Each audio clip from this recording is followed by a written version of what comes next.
Hopefully there'll be something that, Yeah, it's a little ways out, and the email's kind of vague, but we'll Right, sit in yeah. on the training, and hopefully it's something we can use. Right. We'll see. It's like church. Yeah. Like, It's like a hidden gem, like, Yeah. you don't know what you're gonna get. I did tell Brian he's gonna get them 2 signs made for the edible arboretum, one on each side, the top one shot. They let me, they That way for kind they of gotta stay there for. frost or you pass it, you can see it. Great. So, Are we on? He makes the Jennifer rules. said, I believe that Diane's been volunteering. Yeah, and I think she's coming to her Oh work my God, these days day that's on Wednesday, Friday. so But that's her house is not on I don't know how fire. people are employed. Oh my God, really? Jenna reached out to her, so. Who was it? Diane Wellens. She's been volunteering with the town. Yeah, oh man. So, Hey Malcolm, can you hear us? I would. Yep, I can hear you guys. Okay, Two more people coming in. Okay, All right. we're gonna get our meeting started here, but we'll get to you here in a second. Recording in progress. Okay. There we go. We're on over there. All right, time is 5 p.m. This meeting of the Mayor Council of Frostburg, Maryland is called to order. Mr. Bryan, take the roll, please. Mayor Logston, Present. Commissioner Coburn, Present. Commissioner Forsyth, here. Commissioner Grove, Here. and Commissioner Smouse. Here. All right, moving into special presentations, we have 2 today. So we will first call on David Dendos, who is going to give an update on the Center Street redevelopment project. So let me put this. Hold on 1 second. I think we are. David? I don't know why this is. See how it fits into the comprehensive plan. All right, David, welcome. We are ready for you all whenever you are ready. Okay, wonderful. Thanks for having us. Really appreciate your time and making time on the agenda this evening. I am waiting for Malcolm to make me presenter, and then we can share the site plan. Okay.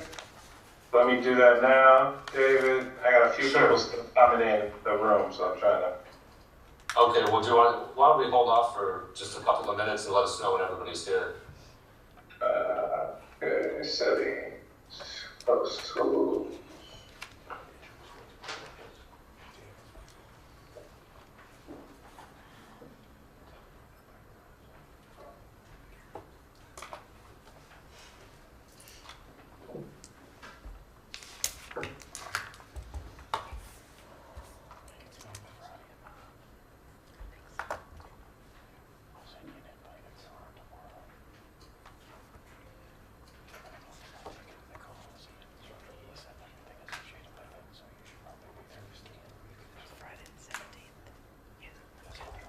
What are we waiting on?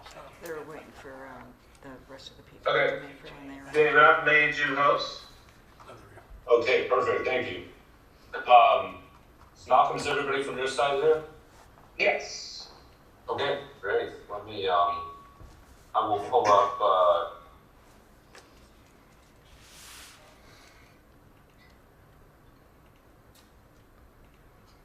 and I'll ask you to forgive me in advance. There may be some messages coming in since Spain just won their match today, up in the upper right corner. So, yeah. So again, thanks for having us. I understand, there's a number of people in the meeting that have seen this plan before, and there's maybe some new personnel cycled into the city. So we'll just do a quick project overview, and then I know that our partners, Joe and Malcolm, have some questions and comments for the group as well. This is the site in question. If you didn't know, this is Center Street at the top of the page here, with this parking lot immediately. This is immediately across Center Street. This is a parking lot for the university, and we'll come back to this in just a moment. Basically, this project is realized in 2 phases. Phase 2 over here has this hatch across it. This is a parcel that's owned by Frostburg State University that they're interested in potentially selling. And then this is phase 1, which is the site that is owned by the city of Frostburg, where we're going to do the first phase of development.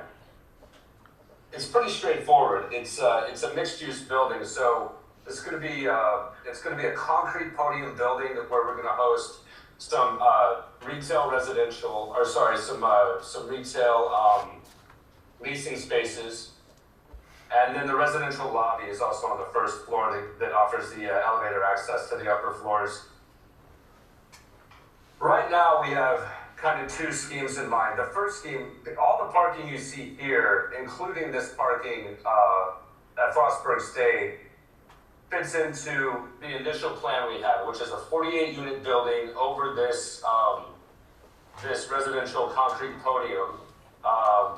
And right now, we kind of went through Patrick and some folks in planning, and they we looked at this first parking tabulation over here, which I'll zoom in so you can see this a little bit better. But we have, you know, including the cross easement parking at Frostburg State University, we have about 188 parking spaces for the residential, and then the 48 residential units, and then the square footage for the retail. We are taking a reduction in some of the retail because one will be a restaurant, so we'll take a kitchen reduction on the parking there. The second parking tabulation is an expanded scheme to go to 71 residential units, which I think would be our preference, is to kind of maximize the number of units we can get there, just because the demand for housing in this area is so high, and the site is in such a great location that we think maximizing the amount of residential units is ideal. Now, we recognize that puts us about 38 spaces short. So this is kind of one of the big points that we're going to need to address as we move forward in kind of the formal feasibility. Right now, we're considering this almost like a test fit phase, just to seek approval for the broad concept, move forward with Frostburg State on this cross easement parking agreement, which we have a meeting with them in a couple of weeks, I think on the 28th, right, Nick? Yes. Yeah, so we're going to meet with them and walk them through the same plan, the same concept. So and once we get the feasibility, we would get down into the nitty gritty on, possible, zoning variances for parking, or working out how to make the parking work a little better. We could also then start to engage in a more meaningful way some of the retail tenants, right?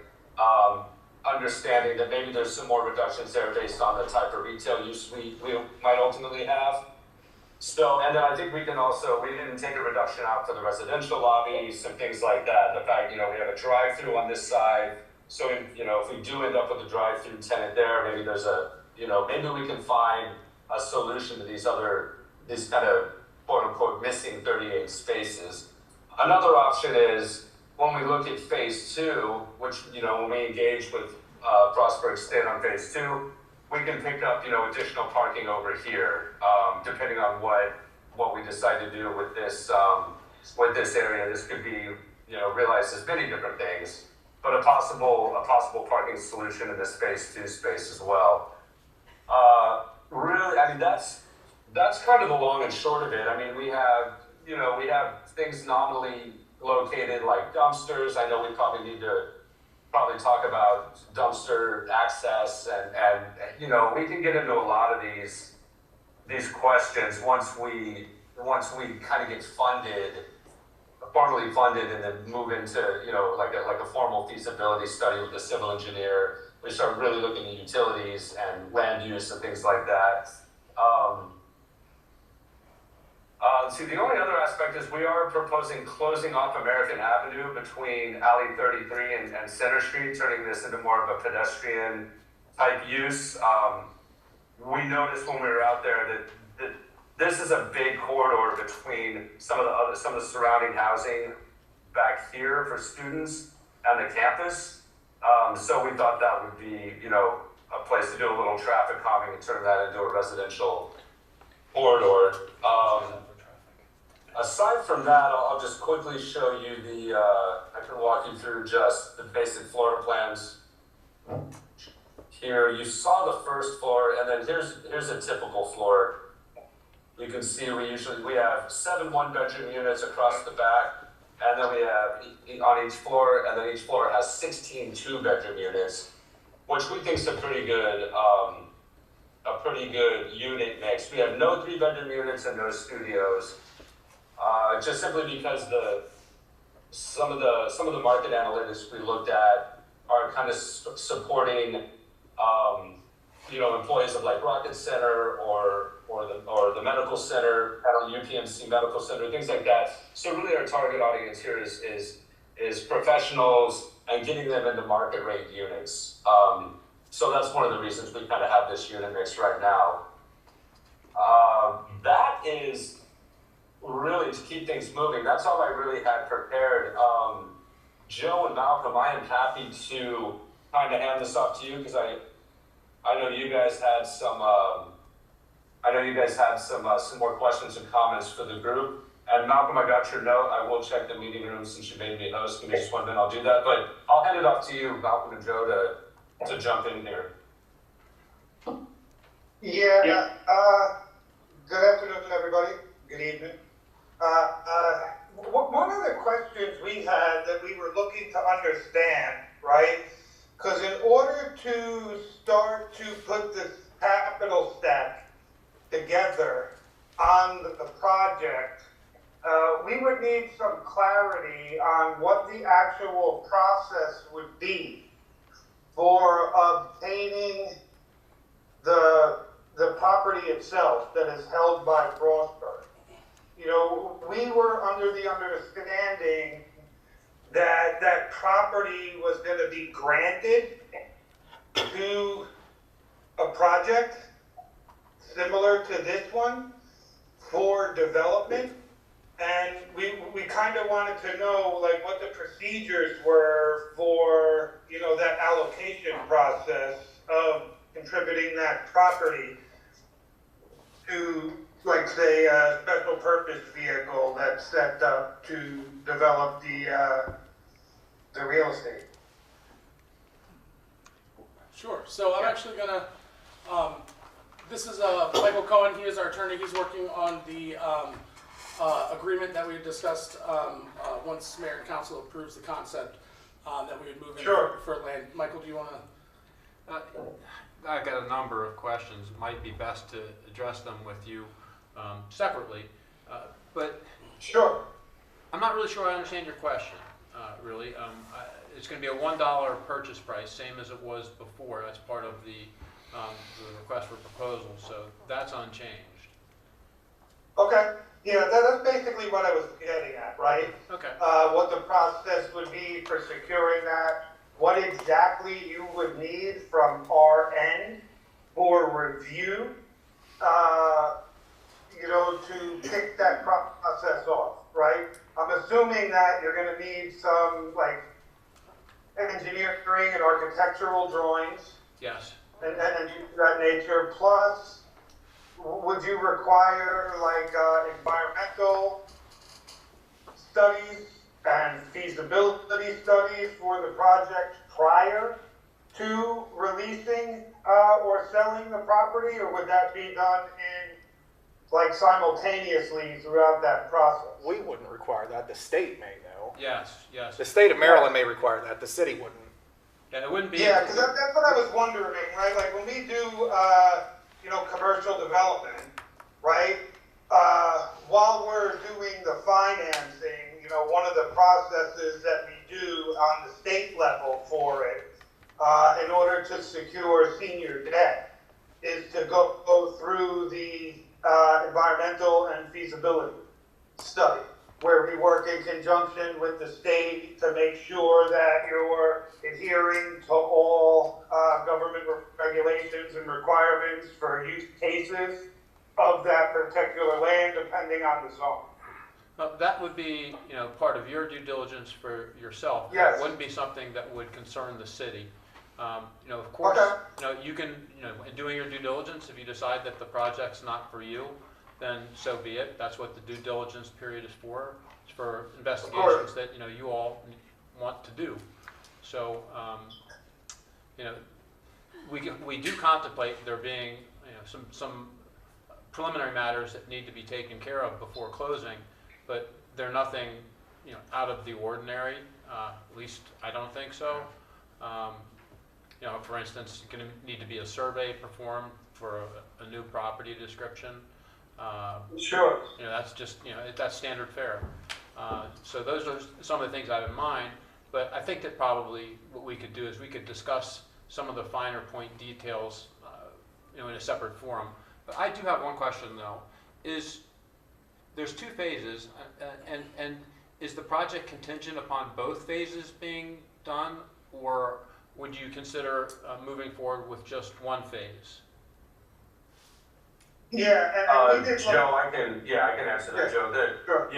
The project is realized where both phases could be developed independently. Okay, good. So phase 1, so if we did not, if for some reason Frostburg State, if we couldn't reach a land deal with them, that would not impede the progress of phase 1. Yeah, the state has a lot different requirements than the city does, and it's a lot easier for us here because we're not dealing with any financing, and we don't have to go through the Board of Public Works and all these different boards and things that you have to go through with the state. I like to think, well, I know for a fact that Frostburg is much, much, much, much easier to deal with. Sure. You will see. Yeah. You will see.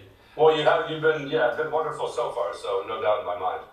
Yeah, but I mean, specific to what was asked before, we've already seen some renderings previously. David, when you were here in person and presented this, whatever, a year ago or however long it was. So I guess we would just need, official, Hayden, what would we need from that? Blueprints that are stamped by, The updated. the updated blueprints that are stamped by a licensed architect or whatever. Yeah, ultimately that's what we would need for construction, but we'd also need some refinement on what the concept plan is. Are they going to do 48, actually I count 46, but 48 or 71 units? What are the contingencies that would have to be met for one versus the other? Would they elect to do 71? Well, 71 includes, does that include just the building that would be built on Frostburg's land? Or does it also include the units that would be built in phase 2? I thought that was. I don't think there was anything on phase 2. Yeah, the 71 unit scheme would require, it would be all on the phase 1 site, but it would require some kind of variance for parking to find a way to accommodate those additional 38 spaces, either through an expanded deal with Frostburg State, through a variance, possibly through just a deeper study on exactly what the retail use is going to be to see if there's some reduction of parking spaces there, or some combination of the 3 potentially. So that's how we would do that. Yeah, so again, we really do not want to rely on, I think we're all in agreement, we don't want to rely on having to deal with the state on that phase 2 property to make phase 1 go. Yeah. I think that would be a big hindrance to the project. Excellent. I'm glad we're in agreement on that for sure.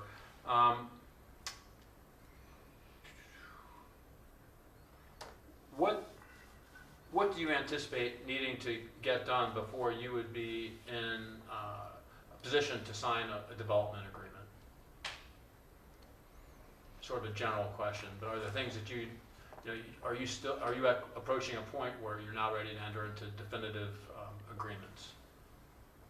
It sounds to me like there's Joe, would you like to respond to that? I think we are. I think at this point we've done a test fit and looked at zoning code and some initial pro forma that at this point we're ready to get into the formal feasibility, which would require, I think the order of operations, Joe, if I'm not mistaken here, is we need to get the approval from your body and finish the letter and whatever requirements that the city needs to transfer the deed. Once the deed is transferred, then we can go out and we can start building the capital stack and securing that financing. Once that financing is secured, now we can go out, we can hire a civil engineer and engineers to do the formal feasibility and due diligence study. So that, to me, and Joe, jump in here if you disagree, but I think that's kind of the linear order of things. Absolutely. That would be the impediment to actually moving forward quickly here, right? Without securing the deed, it kind of leaves us in limbo as far as further steps with, structuring the capital step. So I have a question related to the meeting that you're going to have on the 28th with FSU. Recognizing, of course, that you can't predict the future, but do you expect that meeting to end with a definitive answer from FSU, either yes, you can have the parking, or no, you can't, or is this the first of a couple of meetings that you're going to have with them? Well, yeah, and that Sure. is yet to be seen too, because there's recently been an administrative change Right. on leadership at the university. Right. So, the new individual in charge has to basically get read in, brought up to speed with everything.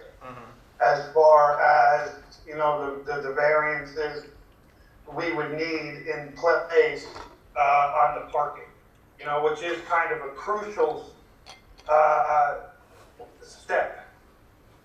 Yeah, Joe, that's right. The last time we met with somebody from their finance division, and they were very positive on the cross easement parking agreement. But like Joe mentioned, there's a new president that just started, I think at the beginning of July, that needs to be brought up to speed on the project. So we're hoping that, they're still positive. But yeah, the goal is to, at the end of that meeting, be in a position for them to draft a formal cross easement parking agreement for the spaces indicated on the plan and the numbers indicated on the current test pit plan. It would probably take a couple of weeks for them to go through their process, put the formal letter together, Right. and agree and get the agreement in place. But that is the goal. Yes. Okay. One more question, another question, let's put it that way. I always say one more, and it's not one more. So I'll just say another question. Oh God, I talk too much. Imagine that. Okay, do you need to have American Avenue closed to proceed? No, that's simply a design element that can stay or go as we move through feasibility. Certainly, if there's a master plan or an aspect of city planning that requires that to remain open to vehicular traffic, that doesn't affect the project at all. Okay. And that was something that you were looking to do. With phase 2. With phase 2, correct, once phase 2 is up and running. Sure, yeah, that can be implemented down the road as well. Okay. No problem. No, I'd prefer with something like that to just keep it out of the agreement itself if the project's not contingent upon it. That doesn't mean Sure. that we're saying no or yes, it just means that, hey, it's not really necessary. Yeah, it's just one less thing to get in the way. Yes. In the contract, yeah. We can try and Sure. keep it as simple as possible. Yeah. And then if, in the future, if we do proceed with phase 2, and we can look at tying them together then, yeah. we can do But the that. thing is, phase 2 is really gonna be a university or state Sure. project. So I think the city's involvement would be limited to Right, but we would know. closure of the avenue. Right, but at that point, we would know that phase 2 is going to happen, and we can look Yes. at closing the road. Yep, Yeah. absolutely. Okay. That makes And if perfect I sense. could add a little bit more in here too, right? Like, what we're discussing there with the potential of blocking that off, what that might necessarily affect is, in the end, what type of retail partners that we have come in for the mixed use part, right? Whereas if, it's gonna affect traffic flow patterns in a certain manner, we might have to pivot to the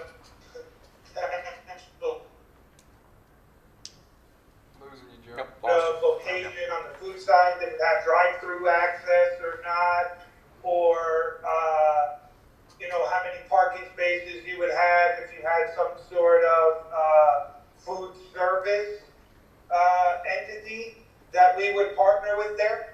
So those are kind of like fine details when we get to that part of the planning, when we're trying to actually move forward who we lease out to on the mixed use side. If that makes sense. Yeah. They're just talking about closing it to be Because a great. one of the main concerns we had is what type of impact studies were done in that area for traffic flow patterns. and if that was something we had to work in conjunction with the city itself through the feasibility phase, right?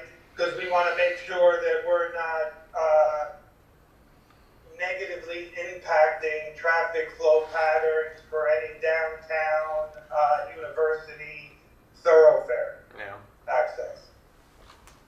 Well, Hayden, we have a recent traffic study because of the Gateway project, correct? Correct. Yeah, when we get to that point, we should have some information that's actually already done up about that area as part of our Gateway project and eventually turning Center Street into a two-way road. So.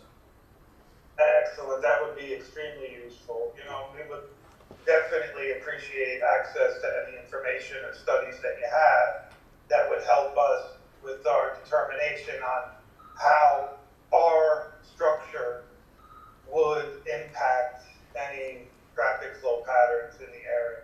Okay. Yeah. I would think there'd have to be significant upgrades made to the alley behind there, because you're not gonna be able to get a tractor trailer to unload with that small alley that's back there. Yeah, that too. Fire apparatus. Yeah. Yeah, and that's another concern that we had, right, with any large vehicle, like delivery, to say we did some sort of marketplace that did some, like, food access, you know, usually that's done in cold storage, tractor trailers, like you mentioned, or affecting any dumpster pickup from, you know, like the local utilities or garbage companies that would need access to any location that would be on the property. Like, you know, those were one of the main concerns too, right? Because if that is closed off, is that the way that those vehicles actually have to get in there without jackknifing or something and completely disturbing traffic in the process? I think that'll be something you'll work with me on. David, I don't know if you remember me, but Hayden Lindsay, engineering and public works for Frostburg, we've talked a couple times, and that's something that that's something we can work through. I don't foresee it necessarily being an issue. I mean, we take our garbage trucks through there all the time, and part of the roundabout project going in there is going to move traffic in that area anyways. And then, if I recall, we had talked about, in the instance that we do close that alley, we wanted to close it with removable bollards for the sake of delivery, drop-off, dumpster pickup, and removal. So I don't foresee any of that being an issue, but as you guys get moving, we can talk through it. Yeah, and another question, that alleyway, that isn't used for emergency vehicles or anything like that, like fire or ambulance, It could or easier access to the university? It's not the primary route, but it could be used. Yeah. I mean, every street in town could be used for fire access, but more than likely they'll use the bigger roads. Yeah. Okay. Couple of quick thoughts. Yeah, I agree. Yeah, Hayden, nice to hear from you again. It's been a little bit. You're correct. We did have those as either removable or bollards, or or retractable bollards so where American would not be permanently closed to traffic. The other thing, if you look closely at the plan along Center Street, we have our actual the curb along the frontage offset where we wouldn't need to study this a little more, but we've pulled that curb back from its original position on Center Street to create either a pickup drop-off lane or a loading zone or emergency vehicle access or all three. Right now they're shown as parallel parking, but they aren't counted in the current parking study. So that's kind of bonus space that we can use for kind of all of those concerns, any and all of those concerns, in addition to improvements in the alley. So there's some flexibility built into the plan with regard to loading, emergency vehicle access, things like that. So I just wanted to kind of put everybody's mind at ease. So we have looked ahead at that. Also, Hank, if I recall, there's an existing storm line that was added there. Or maybe not a storm line, but I think there's electrical conduit. So that'll give us the opportunity to get some duct banks and things like that in that loading zone area. So that utility access can live in that loading zone area.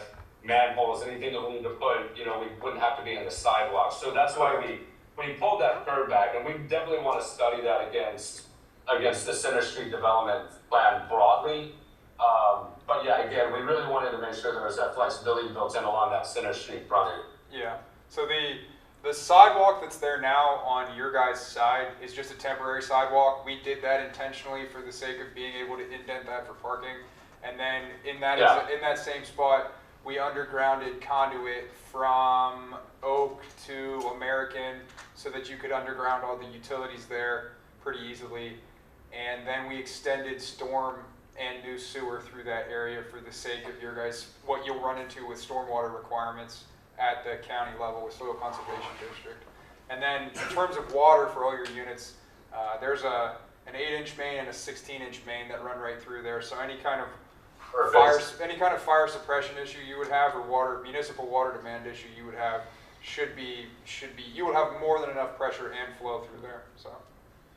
Okay, that's great. Yeah, knowing that, we were going to move the fire pump room probably to the front end. And then, so all we would need to worry about are sanitary, sewer, domestic water, and storm laterals to tie in on Center Street. Correct. And I think that's great. Yeah, thanks, Hayden. I appreciate that. Yep.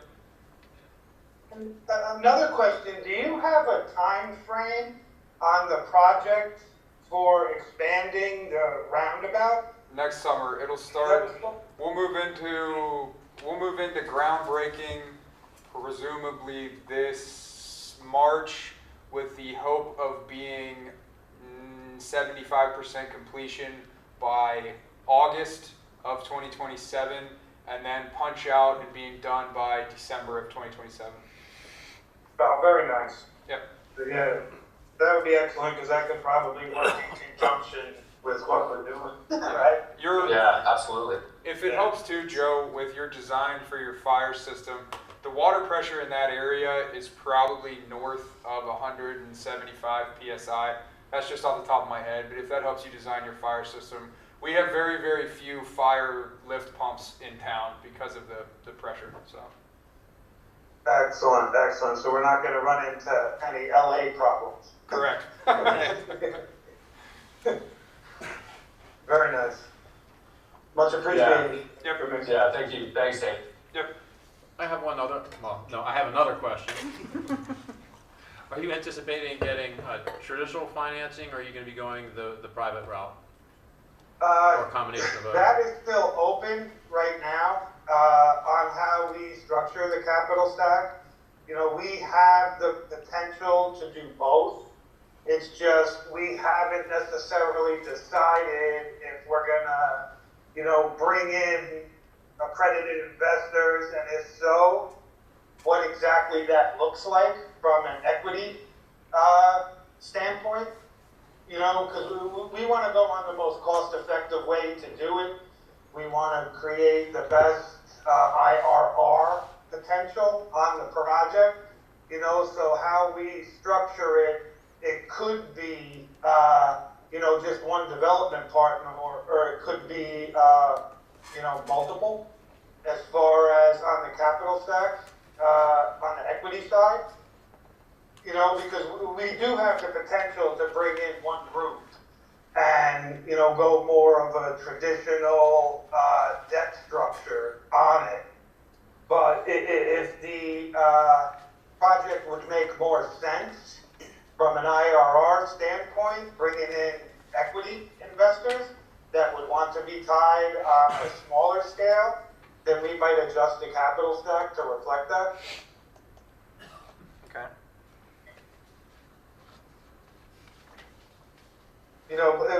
Plus it could also be dependent on who we partner with on the mixed use side as well, right? Like, whereas if we get, certain franchises in the food service space that might want to have some sort of equity stake in the project in general, that could also open up that door as a sweetener. To get the right tenant on the mixed use side. So that necessarily hasn't been completely determined yet, but we do have the flexibility to go either or, traditional or with some sort of, private equity special purpose vehicle. Got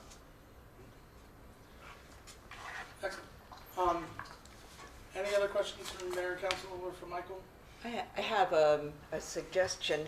If you're trying to attract tenants from the hospital, particularly doctors, you might want to consider putting in a couple level 2 chargers in the parking lot. Yeah, we were also thinking about that. A lot of our projects, and one of the specialties of CK Connexus is greening of, project development. As far as, adding potential solar or EV chargers and things of that nature, where, a lot of times we like adding those structures because sometimes that opens us up to potential grants from some of the partners that we work with, financing wise, and any grants that we can get into the capital stack would greatly increase the IRR for any potential investors. Plus there would be potential tax credits and benefits in that manner. And again, we usually look at that and work with like local governments like yourself on the city side, because we also know that sometimes when you do those public-private partnerships, it helps hitting certain city requirements that could release funding from the state. If the city is actually adding that in a given area for grant projects. That would make it more attractive, yeah. Yep. Actually, the agreement, at least the LOI, and also the RFP provide that the incentive that the city is going to be issuing, the sole benefit that the city will be issuing is the $1 purchase price. Okay. Grants from the city. Grants can come from other sources, just not from the city, and it can't reduce the amount of the taxes that the cities would receive on the project. Yes, absolutely. But sometimes the state has grant programs that could help the city with other potential developments, right? Like if you're looking to redo Center Street and stuff like that, and we focus on potential additional EV chargers in the area and things of that nature, that would have like a cumulative effect that could move towards other projects as well. Making potential financing for any Center Street development that has nothing to do with us, but could help the city with attracting investment into the Center Street development because of some of the things we would do on our project that might help on the grant side. Got it. Yeah, and Joe, or potentially to help, if we do need to do something in the alley, in Alley 33, that's another potential source where that could be moved out of the development budget and into a grant type structure for the city. Yeah. Right. And that would just make the deal look better for potential capital partners. And future partners down the road on the Center Street project, right? Whereas if they know they have that potential access to add to their capital stack for, revitalization projects on Center Street, that could definitely help attract investment capital into the downtown, so. Great. Excellent. Yeah. Gents, I'm going to ask Patrick to provide you with my contact information, because I think it'd be really beneficial for us to spend some time just talking about some of the particulars, some of the finer points. I'll tell you, I've started on the development agreement. It's got a ways to go, but I've been paying attention to this and we're on the way. Absolutely, we would definitely be open to that and appreciate it. Awesome. Great. Okay, so I'll get you in touch with Michael. Let us know how your meeting goes with Frostburg State, and if we're working towards that letter, or if we need to look at kind of re-looking at parking. But other than that, I think we're good to go. Any other questions from your council? Anything else from council on this? Nope, good. Right. Thank you for your time, fellas. Appreciate it. Thanks. Yeah. Thank you. Thank you likewise. Thank you so much. Thank you. Just so you know, we're going to close this Zoom meeting out, so if you want to keep watching the meeting, you have to go online. So. Thank you. Thank you. Pleasure. All right. Moment of transition here as we go to item 4B. You heading out, Mr. Chairman? Yes. Thank you for your time. You're welcome. Unless anyone has a desire to see my smiling face longer. Always, Mike. I know. Not for $200 an hour. I'll take a photo. That's right. All right. So next item is going to be another presentation by, I don't know, is it Mr. Boggs or is it someone else? He is on the call as well. So. All right, so this is the little one-page addendum that is with your agenda.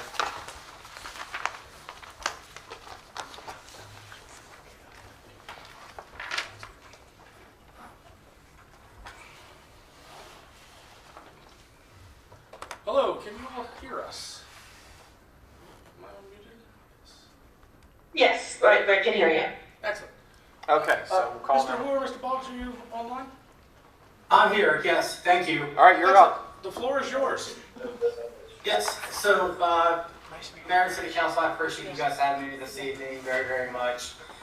Just as a quick note, I broke my toe over the weekend. I let Patrick Osborne know that. So, nevertheless, so I have Tim Wu, who's the CTO of Abundant IoT, on this call with me. Tim, you there? Yeah, I'm here. Thanks. Okay, so I'm gonna let Tim go over some things. Just a quick note. I'm doing procurement here for a lot of local businesses. Just to mention Bill Miller, Webco, getting ready to take over First United, doing ComSolar, community solar with City of Cumberland, doing that, plus procurement with Cumberland Housing Authority. And I actually had the City of Frostburg when Mayor Flanagan was mayor for about 3 years. And I think right before it canceled. I'm not sure what happened there, but I know Mayor Flanagan sees me sometimes and always thanks me for saving all the money I did for the city, and I feel very good about that because I live in this city also. So nevertheless, I'm going to let Tim Wu take the floor. Tim. Great, yeah, thank you. Thanks everybody for the time. I believe you should have a handout. Let me know if you guys should say protecting fossil energy budget. Yeah. So, as you guys have probably heard over the last few years, the Maryland's part of the PJM grid. And what that does is that's what's the lowest power to all of the states in PJM. That's for New Jersey, Pennsylvania, Maryland, Illinois. There's a lot of states in that grid. And what they had was called capacity auction. That's all the power plants generating power, the capacity, their ability to deliver power to the grid, and then also from that to the companies.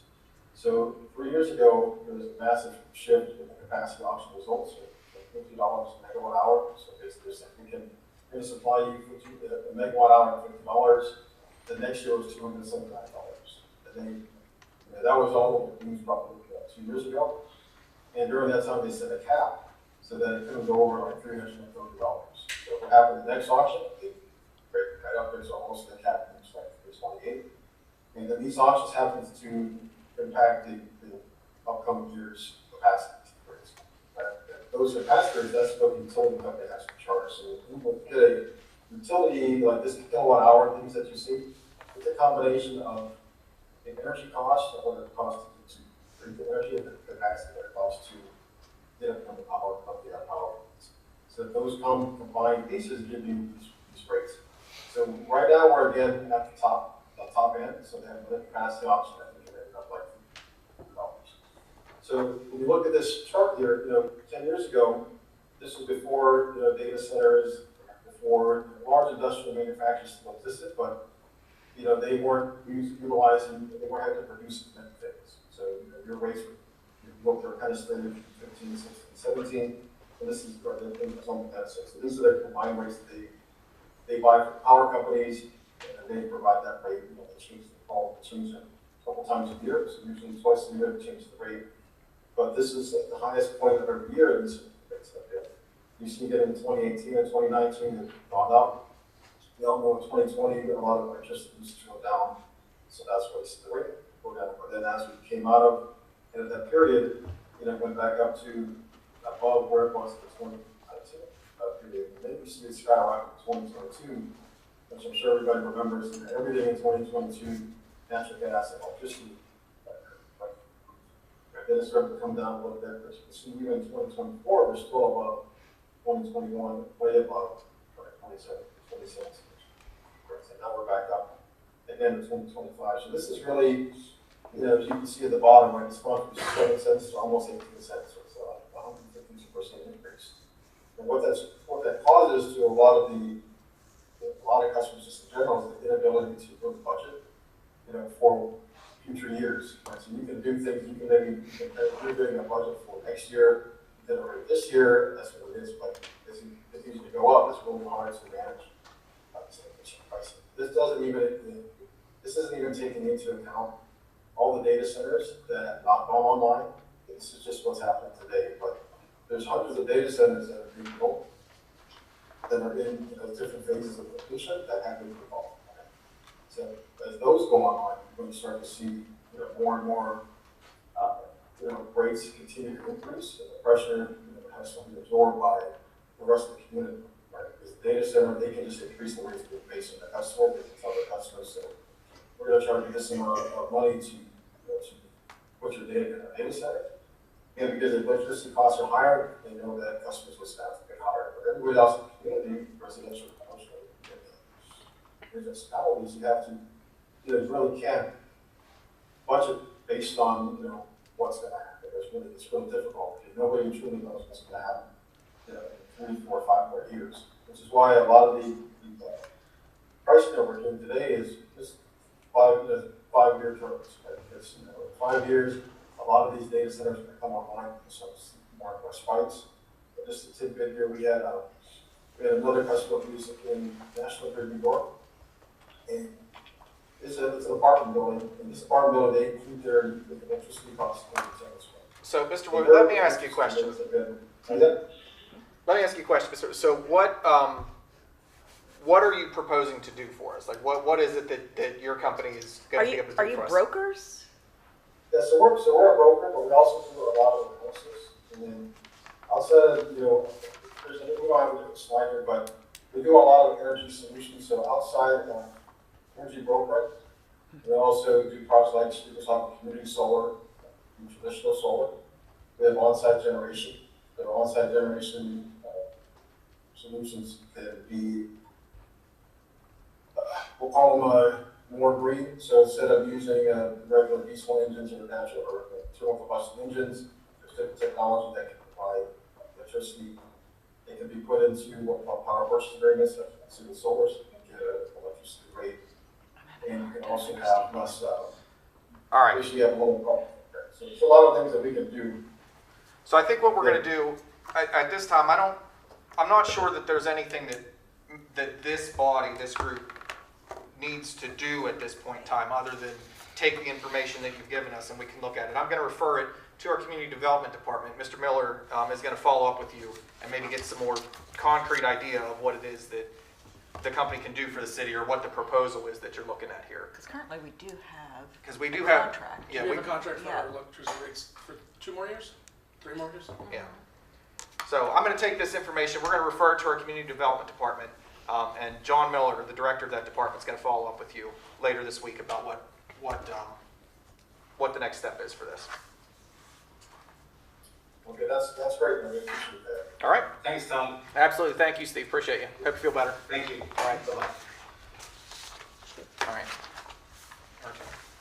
Well, she's hanging out before when we get down to. Okay. All right, Deirdre, we'll get to you in a couple minutes. Let's see. Moving into item 4. These are topics that will come up at next week's meeting. A reappointment to the Historic Commission, or appointment. I shouldn't say reappointment. It's a reappointment. It is a reappointment. Yeah, Okay. Rob Rappan's term expired July 2026. 2026 has indicated willingness to serve another 3-year term. Got it. Any questions among council on that? No. All right. Next is a letter of agreement for Frostburg, or with Frostburg First. Correct. This is the Maryland Department of Housing and Community Development Main Street Maryland Program Agreement for Designated Communities. The packets were provided if you want to read it. I'm not going to read the whole thing.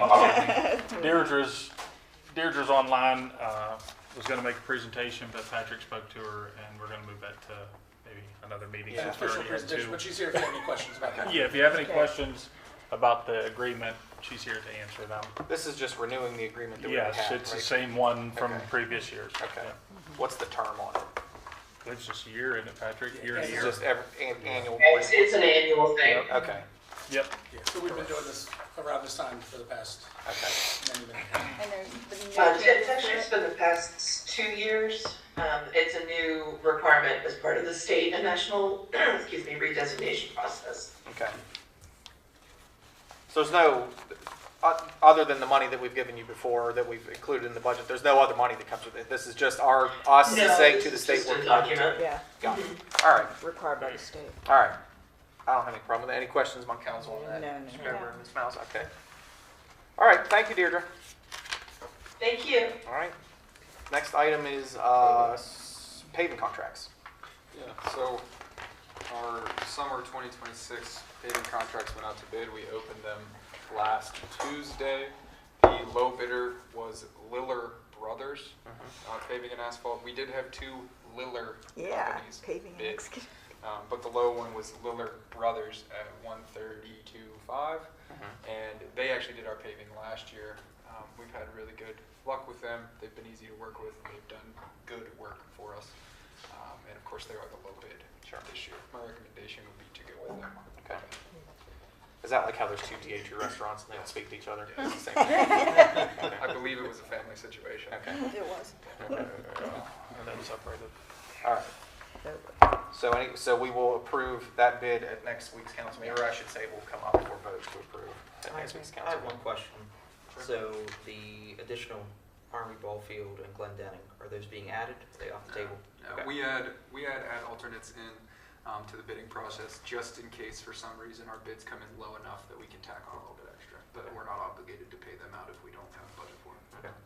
So if the paving were to come in low enough, we might be able to add one of them. The But as of paving right now, budget it was would be over our 150 for the budget. year, is that right? 155. One, so we might be able to do one of them. Yeah. Okay. It But was we don't- 155, right? Correct. But we don't agree to any ad alternates until we get 85% of the way through a paving contract, because you never know what's going to pop up. Right. And also, when ad alternates are, they're also prioritized, right? So if we say like this is ad alternate number one, this is our first priority, what we want to hit, this is the second priority, all the way down. Correct. Okay. Anything further on that?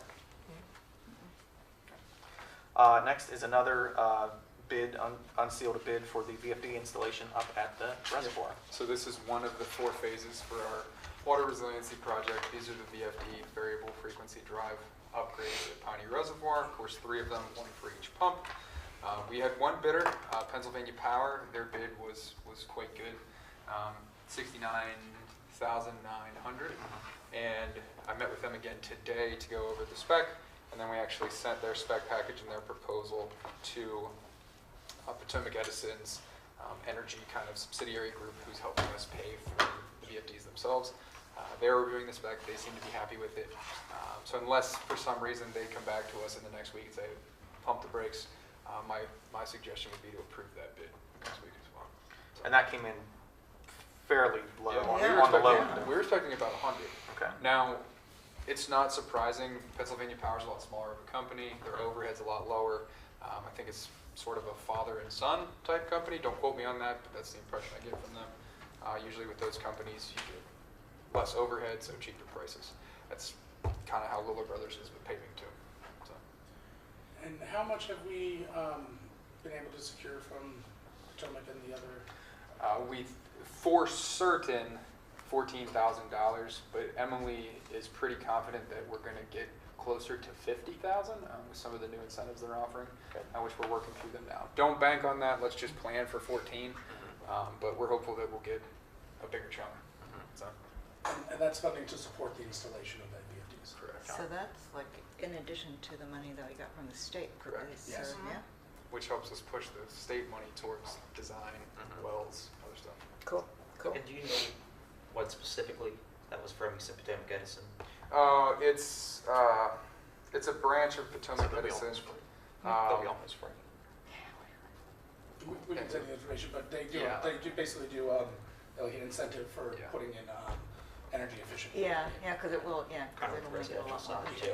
Okay, got it. I can't for the life of me think of the name of that group now. All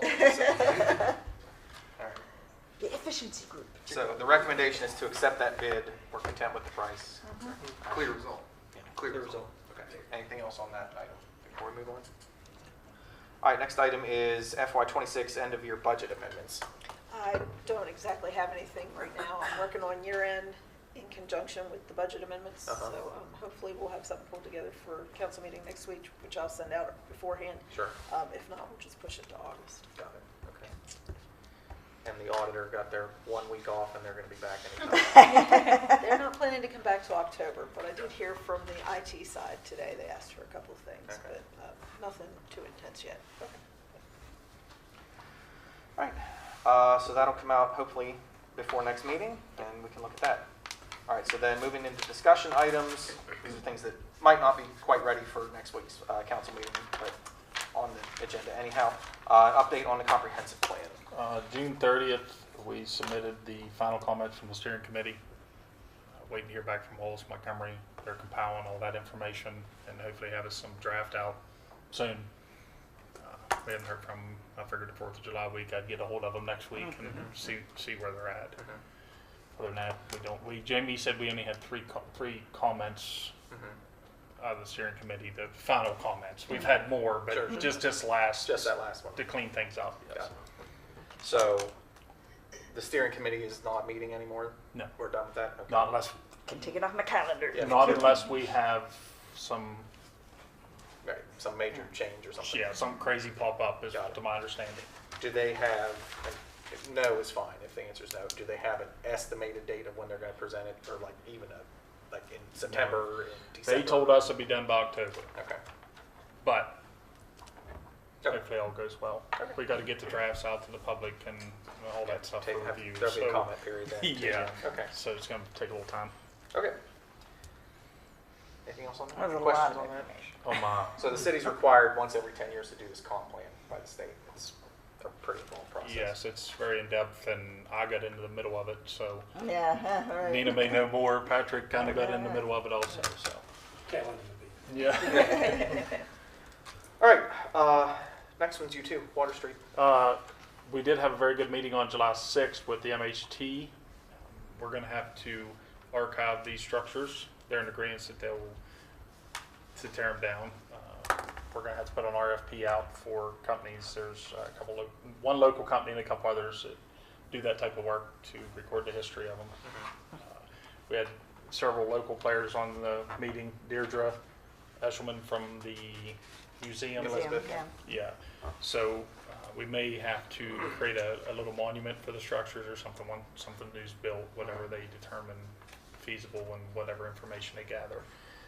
We got to wait for MHT to get back to us so we can create an RFP to get it out to those companies. We got Bennett and Brewer going over to give us an estimate on writing the RFP for sediment control. That's going to be a big one demolition, though, yeah, because of the slope. Asbestos, all that stuff. So he's going to write all that up and it'll be ready to go out to bid as soon as the study's done. And it's just for the ones on the left side of the street. It's not Correct. It'll be the three on the left side and then removal of the enormous pine trees that's growing on the lot so we have room to build. Okay. Yep. And the grant funding will pay for Yes. the study that we need to do for the Maryland Historical Trust. Correct. Yeah, that apparently can get pretty pricey. So it can be as much as I would think $3,000 to $10,000 a house. And the initial survey is just going to be Bennett Brewer doing an LOD, so whoever demolishes the structure knows how far they can work in the area. So. Anything else on that? We're moving. Just. It's going to be low, and then all at once. Yeah. All right. I think the next one's you too, isn't it? Yes. Okay. We're looking at updating the community development software. We did budget for it in FY27. We have a company we're looking at. The current contract's up. We was looking at trying to get it done before July 1st, but then we opted it was going to be too rushed and we wouldn't be able to get it done properly. We'll do it right.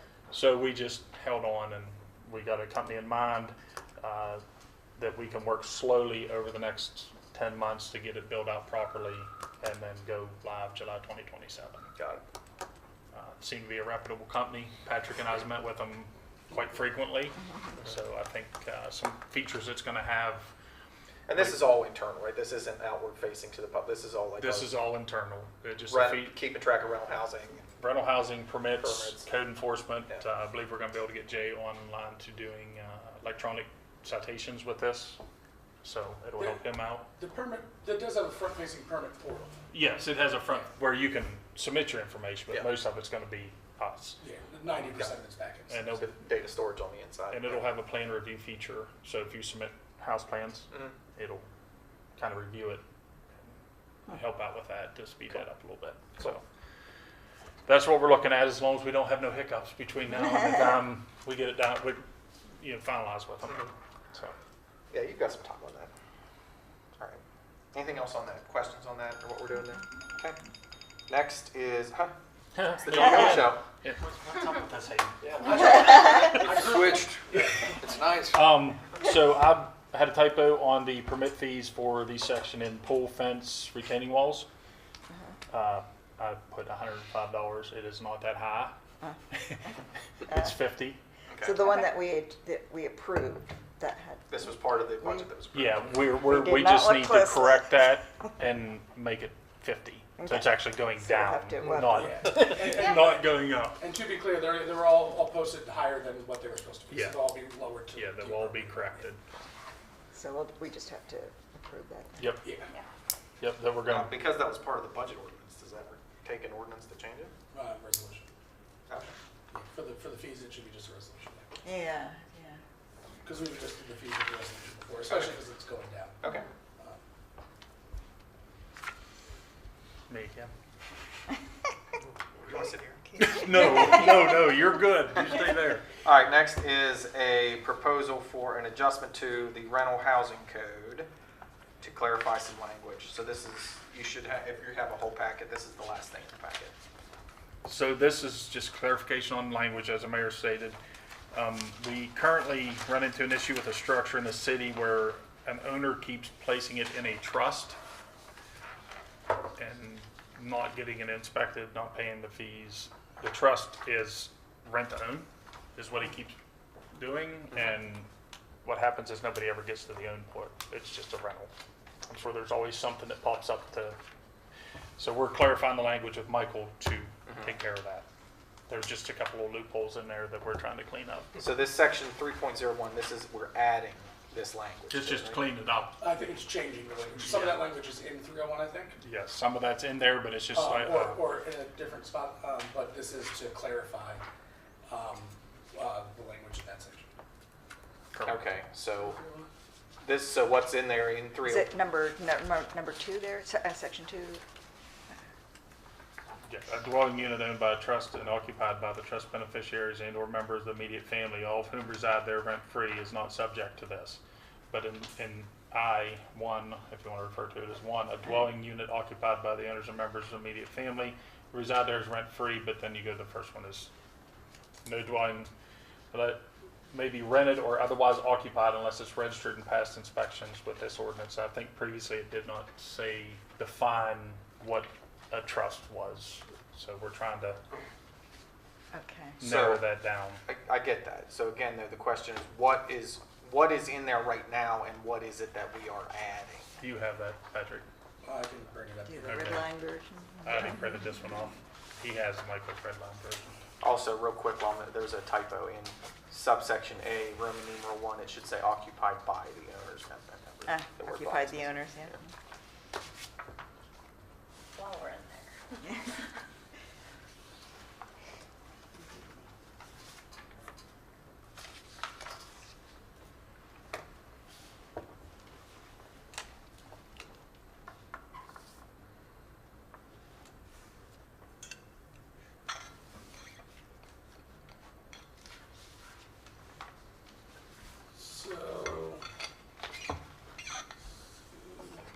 Close this and this will stay where it's supposed to.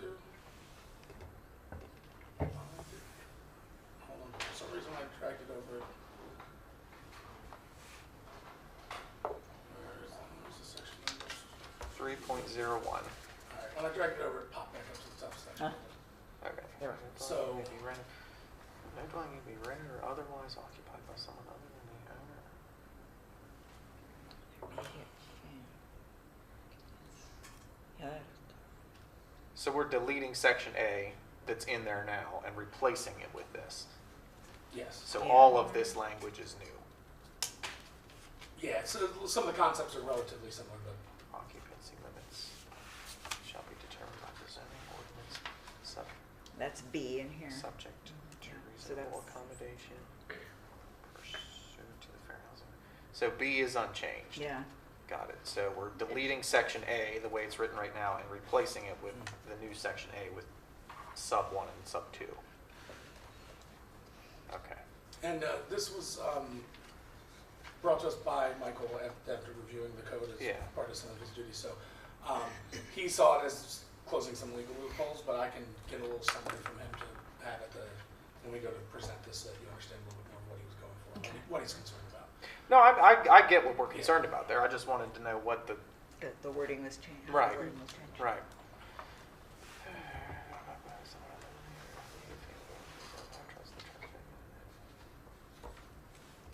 Yeah, blah, blah, blah. Okay. So, yeah, that's fine. So just the way, I got it. Anyone else have any questions? No. Any- No? Okay.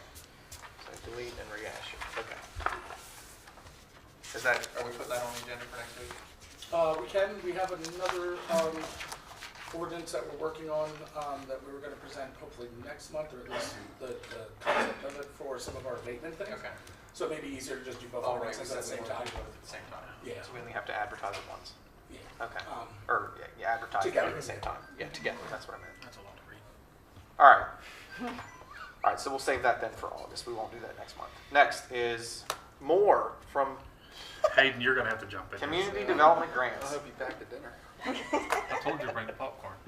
I think you put this in here, just, we've been meeting with, So, well, we meet with the grants, make sure we don't talk about specific projects. I was gonna talk about the pro housing. Cool, just making sure. We've been meeting with them, the Housing Authority, also a Live Together organization looking into the pro housing grant. We determined today that we're gonna put that off till next year to pursue. There's one section in there that we, in order to put in for the grant, it was required to make 3 significant changes to the regulations or laws for building. We're bottom line on what we require now, so So we'll have to one dig into that significant a little change in the bit. past 3 years. Yeah. And we haven't technically done that. It was something that would be deregulation when it comes to building. Our regulations are pretty low, so we haven't really had to do much with that. But in order to go after this grant, you have to show something in the past 3 years. So we are going to look at bringing something to mayor and council this year that does some deregulation that would promote housing for affordable housing, so that we can go after the grant. So we can apply for it next year. We'll have to do some digging. We're pretty, There's not much out there. there's not much, we're right with the state, so we're gonna have to do some digging to see if we can do that. So we're gonna continue to meet with them monthly. It's a pretty substantial grant, if we can make it happen, so. DHCD released the Community Legacy and Facade Grant. We're gonna be pursuing that also. Got it. Questions on that or anything? All right. Next is the water project. This is bad news. Hold on. I know. Oh, yeah, you might wanna I hand heard that about back. this one. Not everything can be so positive. Yeah. Amy just slid under the table. So, I know the current council is up to speed on a lot of it, but for the new council, just a real quick synopsis. Our water line repair truck, sort of our main service truck, is a 2004 Chevy sort of heavy industrial truck. It's what we have most of our large-scale water repair equipment in. And we've been battling with it for about the past 2 months, trying to get it repaired. We've thrown some parts at it. The parts we've thrown at it have not worked. Have you tried installing them instead of throwing them? Yeah. I just threw them really gently.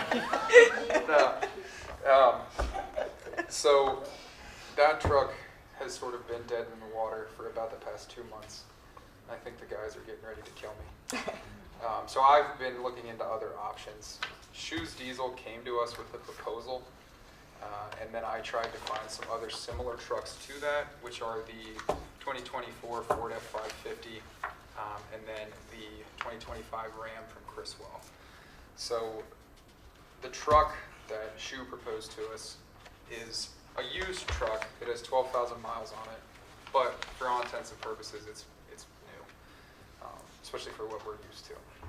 The 2021? Correct. There in his proposal, he proposes everything with the upfit as well for what we would need on that truck, and then of course taking a trade on our old one. I got together 2 other trucks that are very similar, but that don't have the upfits. So the Ford F550 comes in around 115, and then the Criswell truck comes in around 106. We have sort of a guarantee from Shoe on a trade-in on our old one. Criswell and the other truck, I believe, is in Union Grove, Wisconsin. They couldn't guarantee a trade-in value on it. And Shoe is not promising 12.5 on the trade-in for ours. He just said that would be the hopeful trade-in value on it, because it is a dead-in-the-water truck. They would use it for parts. Correct. He said he'd probably take it to auction. Oh. But these 2 trucks, the Ford and the Dodge from Criswell and Union Grove, don't have the upfit on them. Okay. So they're just truck dealers. They don't do upfits. So what I did was I went to J&J's, which is out of Somerset, and sort of had them put together pricing for me on doing the upfits if we bought one of these other newer trucks. And the upfit on that came in at around $29,900. For each of them, doesn't matter. Yeah. So both of the other trucks have PTOs on them, so you could upfit them the way we wanted. The truck from Shoe has a PTO on it, and basically what we would do is, what Shoe would do is connect that PTO to an air compressor and an electric inverter for us, so you basically have a generator and an air compressor built into the truck along with all of our other stuff. These 2 other trucks, we would have to do the same thing. And so that I wasn't getting pricing from Shoe on the upfit, that's why I went to J&J and got their pricing so we could kind of compare pricing. So the invoice from Shoe for Yeah. 111, that includes the upfitting? Correct. Got it. And that's, the 111 is before trade-in. He didn't want to guarantee a trade-in price without it going across the auction block. Right. Which I said, yeah, that's fine. What's the DP, less DP? Where do you see It's that? at page 2 at the bottom, buy price, less trade, less. That's down payment. Down payment, yeah. So the other thing too, That's what I was going to ask. Where are we getting this money from? so that's probably a question for Patrick. So Shoe offered us a couple things. One thing he said, he didn't put it on here, but he said, I'd be willing to do kind of a limited warranty on it. If something went wrong in the next year, he would help us fix it, or go into kind of a maintenance plan with it. The other thing is that he offered us a payment plan. Of course, if we did a down payment and then kind of a 2-year payment plan back, which I don't think is something they typically do, but as a local business, I think he wanted to do that. But as far as paying for it, I know Patrick had some ideas. So one of the things, and we're going to talk about the Dam Keeper's house here in a little bit, but we are saving some money on the Dam Keeper at the moment, because at the moment there is no official Dam Keeper. Hayden is the Dam Keeper now. So we don't have a separate position. So we're saving about $40,000 a year from that position. That's an item in the budget that's not tied to the actual utility, right, for the Dam Keeper? Yes. So one of the nice things about how this worked out is the Dam Keeper's salary was coming out of the funding that can be used anywhere in town, compared to the funding that's only allowed to be used up at the dam. So that money,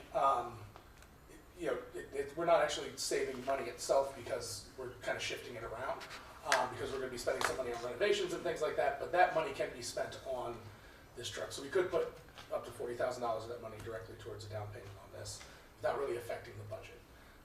And then any money we spent at the Dam Keeper's house would be coming out of the funding for support of the dam and all the things west of the plant. which we have 1.3. 1.3, just about. Yes, something like that. Yeah. It's close to Not that it should be spent willy-nilly, but so we do have that option. So the salary, the salary money that's in the budget right now was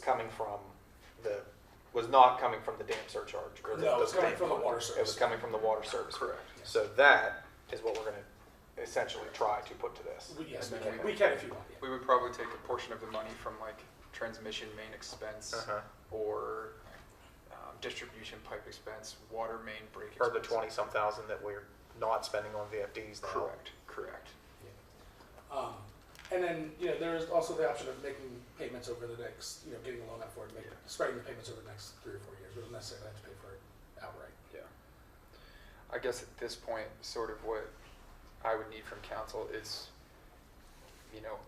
a green light to at least pursue a truck, and then me, Amy, and Patrick sit down and figure out the exact money situation. But we're kind of handcuffed at the moment with water repairs. So what have you been doing for the last 2 months while it's been sitting in the garage? Yeah, really. Running around in pickup trucks, which has been a pain in the butt. So this limits some of the tools that can be used on site and Correct. things like that. So like that water repair on College Avenue that happened 3 weeks ago, there was 12 inches of concrete, and we did that by hand with saws, as opposed to an air compressor and a jackhammer. So instead of it taking an hour, it took 9. So it's stuff like that. Same with the one down on Green Street, like a couple weeks ago. Yeah. The used truck from Shoes Diesel, do we know what it was used for prior to this? Just like he told me it was a contractor, so like an electrician that would. So, yeah, one of the things that we talked about too, it's only got 11,000 miles on it, but It what could have in the 3 terms of like years engine time? Yeah. So the PTO is not hooked up. So it had the PTO wasn't used. So Okay. like there's not a significant engine idle load. on Okay. it. So it's not like the current truck we have. Got it. Has 50,000 miles, but 600,000 hours. Another question with Shoes, I know they've had some issues in the past with emissions issues. Has this been modified in any way that would come back on us? No. It wasn't Shoes vehicle, correct? Okay, they just Correct. purchased it. Yeah, it was a service he was providing that he Okay. got in trouble with. But he is quite adamant about staying as far away from that as possible. Okay. Yeah. Now, is 2024 a model that was just never sold last year, That or was is this my one used as well? That was my understanding. I think it has like 310 miles on it. Okay. So basically just one that didn't get sold. So the other one's a 2021, so it's 5 years old and only has 12,000 miles on it. Correct. What happened there? Just a low mileage contractor, I guess. I mean, that's. Working local. And I mean, they're not daily drivers. You went to church every Sunday, you try to be awesome. Right. Yeah. All right, so do we need to pick one of the 3 now, or do we just need to agree to? I would prefer to pick one just 'cause- Authorize Hayden to. yeah, I think my guys are going to start coming to my house and asking to use my truck. You don't have an air compressor, do you? So if this needs to take the form of a resolution next week, then we probably do need to pick one. Yeah, so I think what it would be is. Seems like the best deal is with Shoes. I agree. So this, It the is, one, yes. the 24 Ford, it's 115 plus 30, so it's 145. Plus we got to send 2 guys to Wisconsin to pick it up, so that was out. You've done enough today. You want to go, Nick? The one down in Gaithersburg is about the same price. The one, the one here, I mean, it's 5 years old. That'd be great. 130. It's 5 years old, but it's Of course, there's $30,000 cheaper, at least. That's if we can get the trade-in of 12.5. correct. And also, if we are going to finance, what does financing look like It's on on- used versus new? Oh, it's right here at the end. Okay. So Yeah. in most situations, we have never come across financing before. We've never really had to do it. We just asked Shu to prepare that for us, just in case that was a more digestible option. If we didn't have the money up front, financing was an option. Okay. But historically, we as a council have tried to stay away from financing. Correct. So if we can put, so that's a question. So How old is the truck? we don't that- need to come up with 50 then. We That's need to come up broken right with now? 100 and, I'm sorry. How old is the truck that we're getting? 111. 2004. Yeah. Okay. So it's a 22-year-old truck. So if we're gonna take 40 that we're paying a dam keeper, where's the other 70 coming from? That's what we said. Part of it can come from distribution pipe expense, transmission main expense, leak repair, stuff like that. Now, that's a better question for Amy, Patrick, and I, but. Yeah, we'll have to sit down and then we'll come up with it. Yeah. Come up with a scheme. Yeah, ideally we pay as much upfront as we can Yeah. safely afford, and then we bring down that financing amount would be the plan. Yeah, I think that's best. Are we all in agreement that this is the one to go The with, the shoes, shoe make one? yeah. Okay. All right, see See what I can do. what you can do. Thank you. The guys will be. Hayden, Hayden, can you send me a copy of his proposal? I'll give you this one, so I might as well hold on to it, and then I'll send you the digital. Especially if you can outfit it for that amount. Yeah, if that's included. Yeah. Yeah. I mean, that's a It's a cute. amazing savings. Not to mention the like I said, I don't want to swear him by oath to anything, but he did kind of say, hey, if you need a warranty in the meantime, I can help with stuff. You know, like I said, I don't want to sign him up for anything he didn't want to sign up for, but he did offer to help with things. And everything he has listed here is truly all of the extras that you need. Yep. Okay. I think he even included like the cost for doing the decal on the side. So, which we don't have to have him do. If that's something we want to take off and have someone else do, we can do that too. But. All right, Amy, see what you can come up with by next week. Sure. If we don't get it, I mean, if we can't get it by next week, then I don't know, but see what we can do. All right, next is reviewing, this is another potential budget amendment, bulk pickup trash costs. So this one, we don't have to look into right now. This is something that we can kind of put off for a little bit, but it's something Patrick and I wanted to bring to your guys' attention, especially the two new council members. We've sort of identified recently that our bulk pickup for trash is just, it's too cheap. You know, our bulk pickup cost is around $75, and just the cost for crossing the scale at the dump now is $75. It's a minimum of A 70. minimum. So just for crossing the scale is $75. That doesn't include the cost of me paying 3 employees to pick it up and take it down there, not to mention the diesel, and then the tonnage fees on top of that. So we'll have to sit down and come up with a proposal for what we think that number might be, but we just want you guys to know that it's too We're low losing right money. now. Correct. Correct. So we're gonna work on it over the next month or two, but by the end of probably the annual year, December, so we want to look at potentially just like How many bulk pickups do we do? more than you think. Yeah, I would say it's at least 2 to 5 a week. A week? Oh my gosh. Yeah, we do them along the route, so to Okay. speak. How big are they generally? Like, do you, it could range from the minimum bulk pickup? The really bad ones, you would fill up 3 truck beds, like on a standard pickup truck. The average, I would say, is a truck bed's worth of stuff. And that's what we tell people to limit it to, right? Yeah, so if they use 3 trucks, it would be 3 fees, but it's still. Okay. And I assume they're calling in, right, reporting, okay. I think they call finance, right? Yep, Because they it call doesn't say it it doesn't control. scheduled. So. And they have to pay before we pick it up. Yep. Anybody that puts out too much, we actually only take what we're supposed to take, and then Yes. they're given a citation. Yep. That type of thing. So. And we've actually been recommending, for certain items, you can buy tickets. I think a lawn tractor, you can actually buy tickets. It's a lot of tickets, but it still ends up being a little bit cheaper, so we do mention that to folks who call. Part of the reason some people use it, I think, is they just don't have a truck to get it Yeah. somewhere. Yeah. Yeah, even like a big kitchen table, it's easier to pay $75 than throw it away, or if you don't have a pickup truck. Okay. So not something. So that's not coming up next week, but it will be. No, just keep it on your radar. Yeah. We wanted to make you aware of it. Got it. All right, next item is updates on the microgrid and sustainability project. So just so everybody knows, we did put in an extension request for our Resilient Maryland grid, for the microgrid. Have not heard back yet. And we had received money from an LGEM grant that was supplemental to that. And because of that, and because of us shifting who we're going to be utilizing for the microgrid and that type of thing, and waiting on the extension, we are going to wind up turning down that LGEM money. The way it was written with our current partners, I think we were getting $40,000. It was not worth We had to match it with like half a million or something. So without that kind of partnership, there's really no reason for that. So But we are trying to move forward with it. We're working with both Frostburg State and ACM because they have similar grants for microgrids, and they have actually some education grants focused around it as well. So still trying to move forward with it, but kind of at a standstill. And I've been making inquiries about other possible partners. Yeah.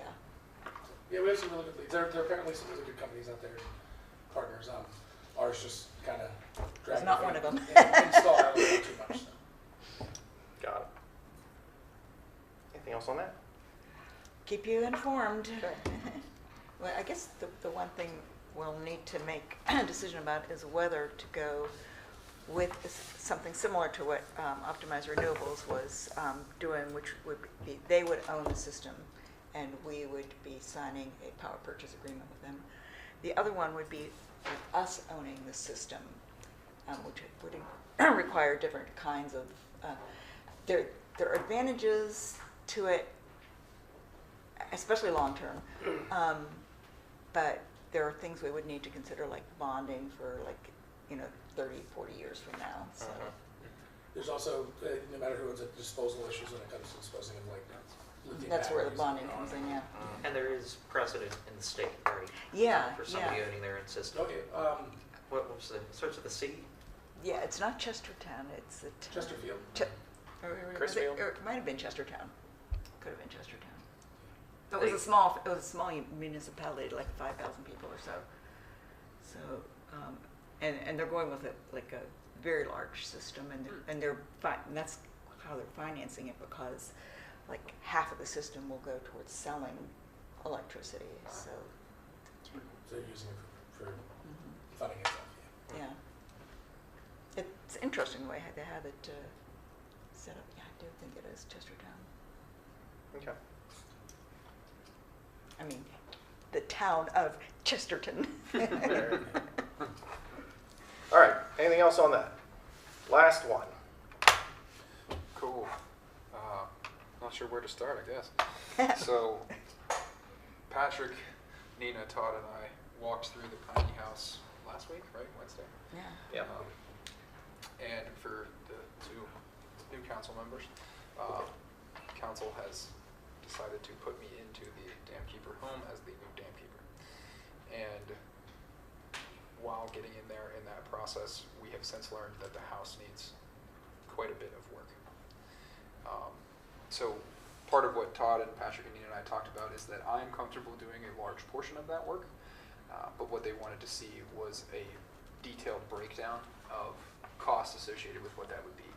And part of that too, just for transparency's sake, is that everything passes through council and Patrick, not me, because I didn't want that. And part of that would be reviewing what needs to be done, agreeing to it, and then every receipt passing to Patrick.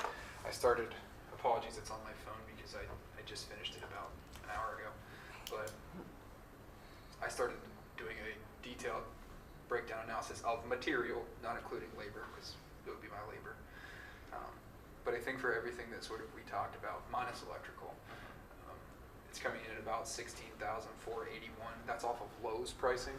Of course, you can get some of that stuff at Bonds or wherever, but I try to go for a middle of the road pricing on stuff from Lowe's, not the top end, not the cheapest of the cheap. That way we were at a good average. And this included both bathrooms, Flooring, reconfiguring that one closet, plumbing, Stove.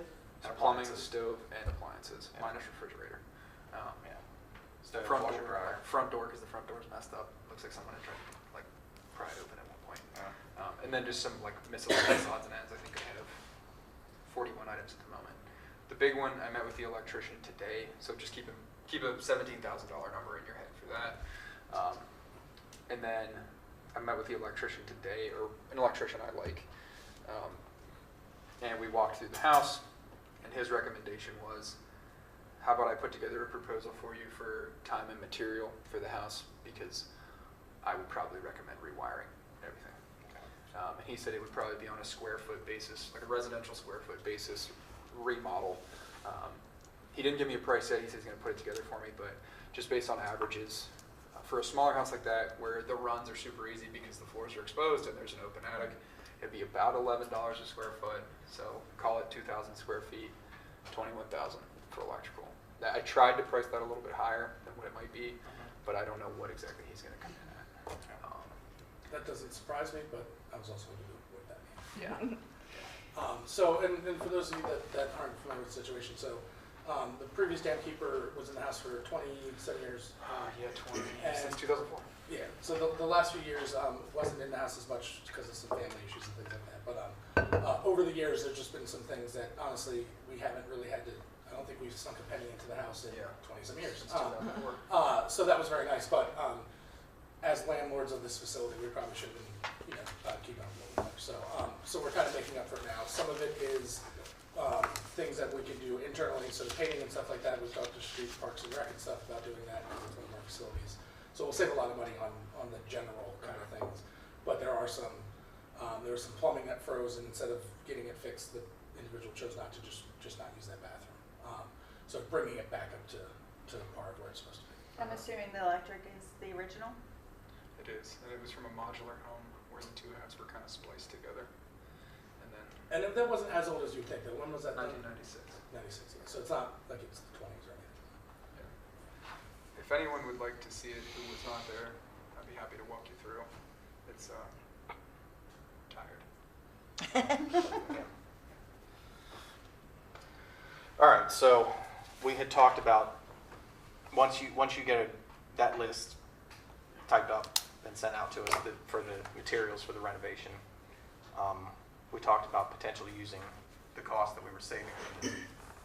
Or no, this is going to come out of the surcharge, right? Because we can. But the overall goal was not to spend more than about half on renovations. Right, of yeah. what we would save. So we talked about a budget about 20,000 minus the electricity end, because that was more of a structural thing. So I think The electrician's response was, "This is unsafe." So, yeah. For looking ahead, are we going to take into consideration maybe having like a yearly inspection? Yeah, of so the that's what house? we talked about. We're just going to add it to our. Just so that it doesn't get out of. We're going to add it to the rental housing calendar upstairs and Okay. just treat it like any other rental in town. so. It'll be every 3 years. Someone will walk through and check things out. Yeah, and like I said, I'm comfortable doing all the work except for the electrical, just because I'm not a certified electrician. I'm not going to stamp off on that. So, Understandable. and I don't think it would be in the city's best interest. No, to yeah, do we, that.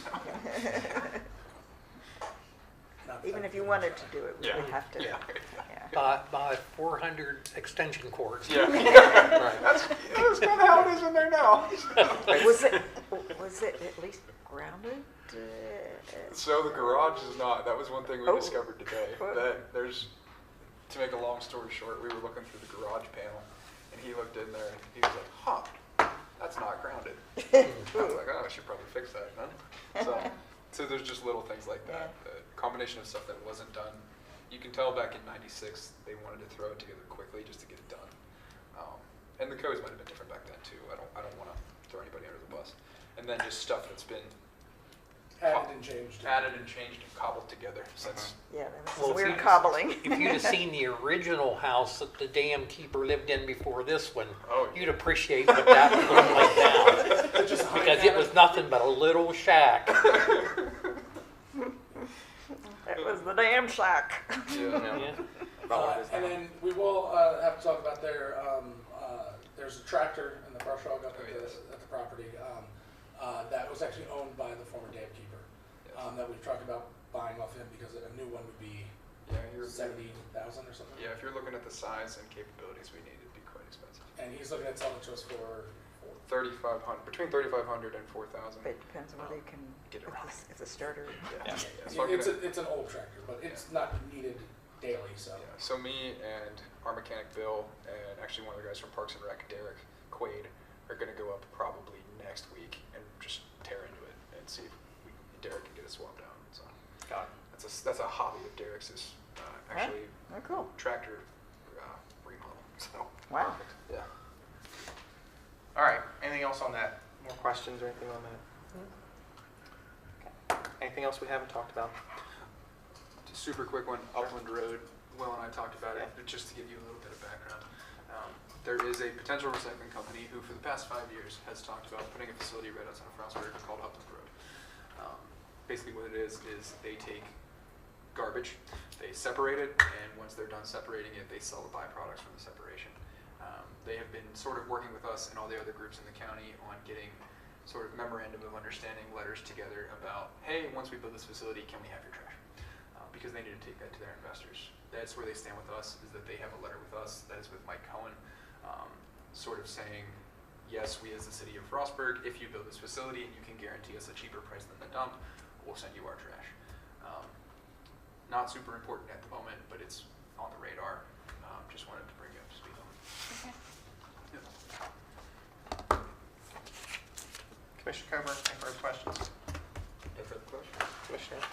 Commissioner? Nothing, Commissioner? Nope. 6:34.